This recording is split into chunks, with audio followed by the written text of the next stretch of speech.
I think I need to talk about this. Warriors.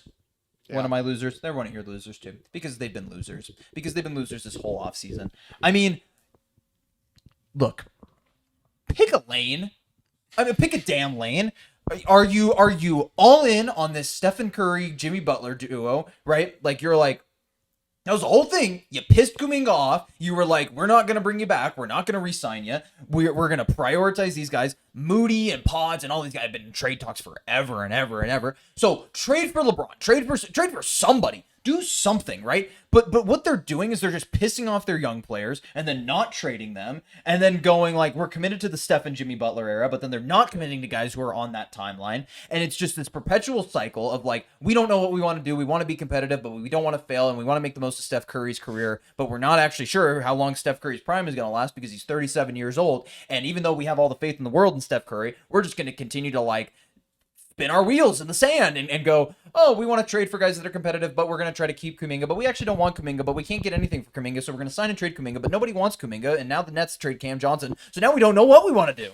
Like, it's just like, it's so infuriating to watch this team have no concept of what they want to do with their current roster, and also not execute anything. You know what? It would be so much better if you went out and signed, like, even a bad player, somebody. They've lost more players than they've signed. They're negative. They're net negative in terms of players in the offseason. They drafted. They didn't even have a first round pick. They drafted guys in the second round and they traded for the 59th pick in the draft. Was so Are you close. kidding me? You traded for the 59th pick in the draft in what's already a weak second round, and then you let Looney walk when you already need a center depth. You need centers. You need bigs, and you're just like, we're gonna just let him walk, even though he said he wants to spend the rest of his career in Golden State at the end of the season. When they asked him in the press conference after the Minnesota Timberwolves series was over, he's like, do you hope you re-sign with Golden State? And he's like, yeah, this is where I got drafted. I want to stay here. So clearly there was incentive for him to stay here, and it would be different if you replaced him with somebody, but you haven't.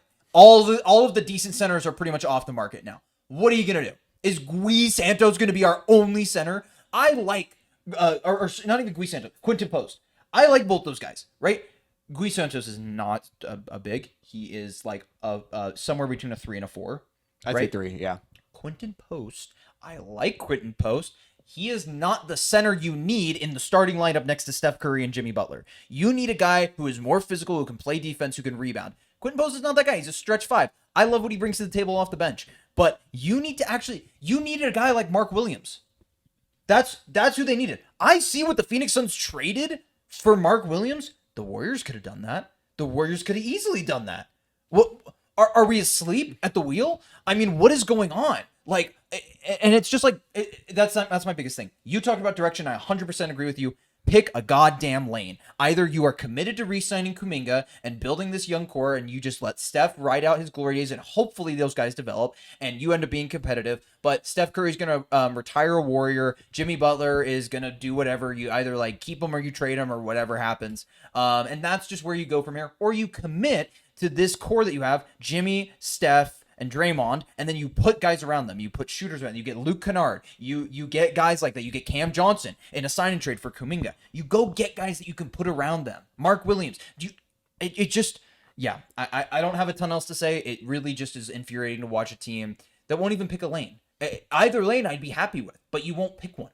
Yeah, I agree. I've actually been saying it for 4 years. After the first year I said it, it was a terrible take because they won the championship actually in 22. But besides 22, they should have picked a lane a long time ago, and they didn't. And I just hate, when teams don't have direction because, you trade for Jimmy, but then you're also trying to get younger.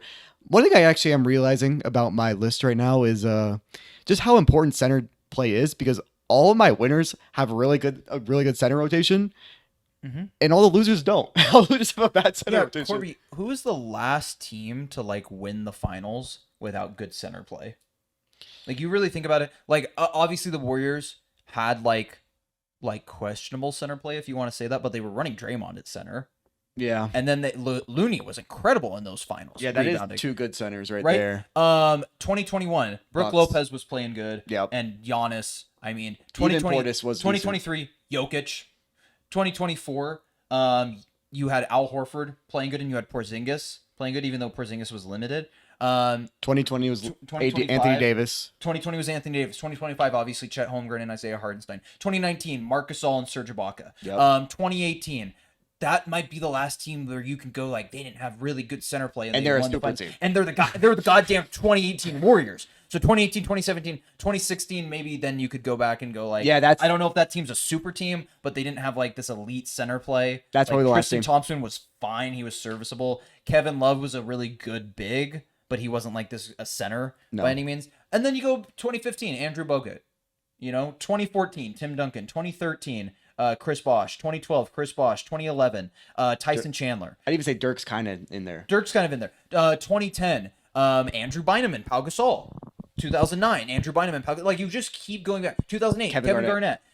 2007, Tim Duncan. 2006, Shaq. 2005, Tim Duncan. 2004, Ben Wallace. 2003, Tim Duncan. 2002, Shaq. 2001, Shaq. 2000, Shaq. 1999, Tim Duncan. 1998, Michael goddamn Jordan. the greatest. Like you need a good center, and the Warriors. So yeah, the two teams we Warriors don't have a center that you would even want to play in the playoffs really right now. Cam, it was literally either the super team Warriors Or LeBron LeBron or Michael Michael Jordan. So unless you're the super team Warriors, LeBron or Michael Jordan, you need a good center. man. Yeah, the Warriors they gotta hope Trace Jackson Davis takes that leap of consistently. Yeah, and that's the other guy too. Like I you would hope, but they don't play these guys during the regular season. No. How are they supposed to develop if you don't play them during the regular season, but you insist on keeping them on the NBA roster? And I'm sorry, G League helps to a certain point, but once you've had NBA minutes, I don't know how much being in the G League really helps you.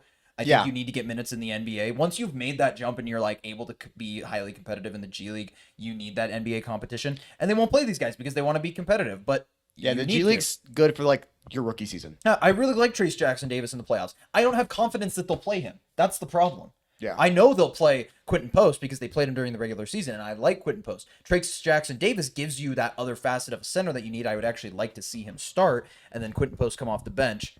But they just don't want to play. Yeah. Yeah, I feel your frustration.